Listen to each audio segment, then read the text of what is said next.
Sorry, I'm unable to meet you in person at this launch of the JT Murphy pamphlet. I'm at this point in time when you're going to be seeing this, travelling back from South Africa at a conference on strikes and social conflicts. But I'm obviously delighted to see the Workers' Committee republished. JT Murphy, or John Thomas Murphy, of course, I think was one of the most important worker intellectual figures of the early British 20th century labour and socialist traditions.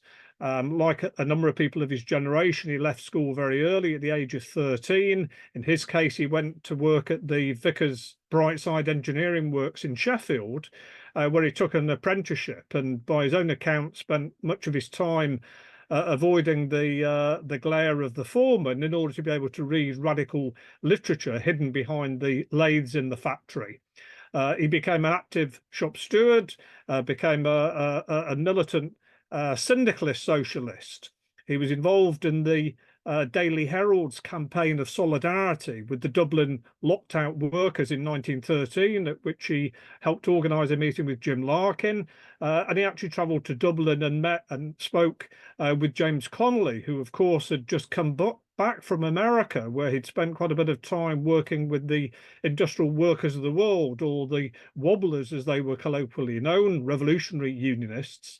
And this really rubbed off quite a bit on Murphy himself. He became an activist inside the factory and led an absolutely remarkable strike in 1916 in the middle of the First World War at the Sheffield Brightside Works, and involving workers from a number of other factories, about 12,000 workers that won a tremendous success.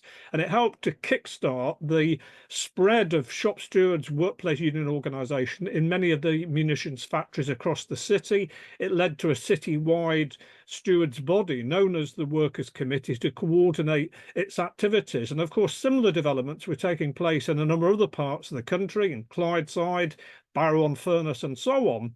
And Murphy was really to become one of the leading figures of this developing National Shop Stewards and Workers' Committee movement. And it was in this context that he helped pen the pamphlet, the Workers' Committee, which really became the chief theoretical statement of this movement. It sold over 150,000 copies, which, you know, is an extremely large number in today's terms. I think at the time that was an extremely wide reach. And of course, the pamphlet, I think, made very important contribution in at least a couple of respects. First of all was the attempt to overcome the inherent fragmentation and sectionalism of the existing structures of trade unionism by advocating the need for industrial forms of organisation, all inclusive, all grades, that brought together workers from different organisations, different unions, in ways that could collaborate and organise solidarity.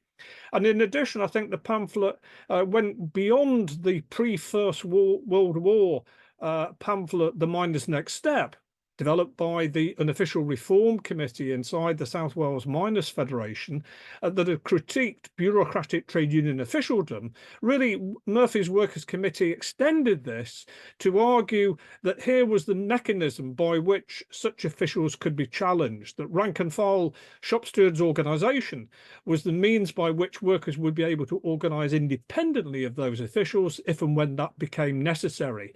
And in this sense, the pamphlet really describes and expands on the theory of independent rank and file organisation in a very important respect. Of course, after the war, like again many of his generation, Murphy was profoundly influenced by the Russian Revolution and the way in which workers had seemingly taken power in that society. And he began to develop the notion that the workers' committees that had been developed in Britain around the engineering shop stewards movement could themselves be an institutional form through which workers could begin to ultimately transform society.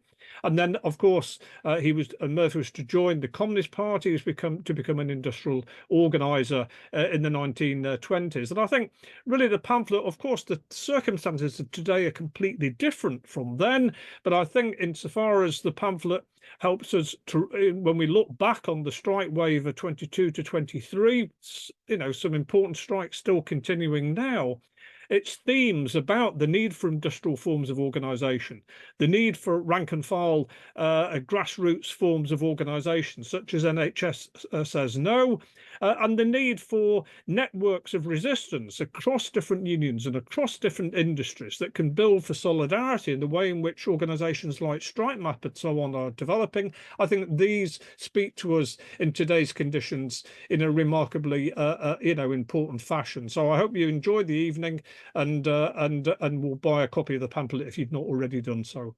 Thank you.